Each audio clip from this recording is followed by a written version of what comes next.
I want to bring in military strategist, retired Australian Army Major General Mick Ryan. Mick, what do these gains mean for Ukraine in this war? Well, what's happened is the Ukrainians have immediately hit back at Putin's annexation decrees of last week by saying, well, you don't own all these lands that you've annexed, and we're already taking more of it back off you. So it's a significant psychological shock to the Russians in the wake of the annexation and the mobilisation announcements over the last 2 weeks. NATO's Secretary-General says the capture of Lyman shows how helpful Western weapons have been for Ukrainian forces. Does that downplay the strategy from Kyiv?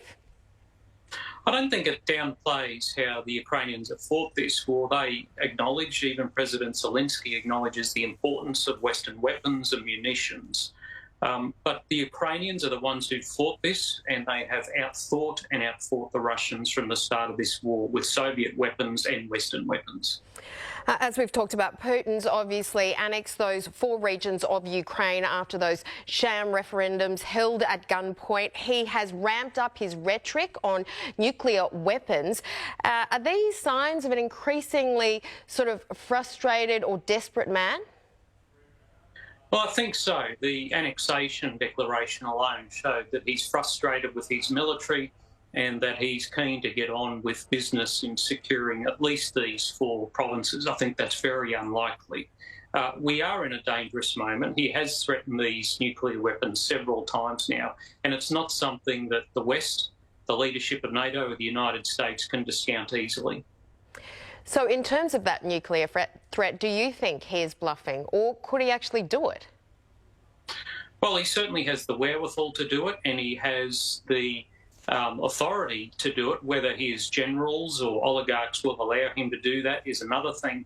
But the reality is, if he was to use just a single nuclear weapon, that would substantially change the global security environment, and Russia would probably be a pariah state for generations to come.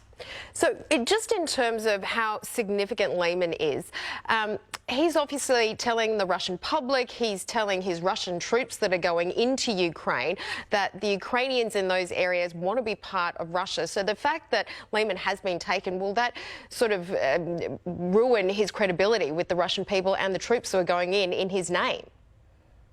Well, I think his credibility has been on the line for some time now. The Russian army, the professional one that they've built over the last 10 years with their reforms, has totally failed in Ukraine. These mobilised soldiers with just a couple of weeks of training are not going to do any better. They lack purpose. They are not going into a country that's welcoming them. They're going into a country that's been unified by the Russian invasion and is going to fight until they expel the last Russian. Will he still have the support of Russian forces and the Russian people in what he's doing in Ukraine? Well, Putin's support has largely remained unchanged since April. There's been a slight downtick in the last week or so, but a large proportion of the Russian people still support their president. OK, Mick Ryan, thanks as always for your expertise.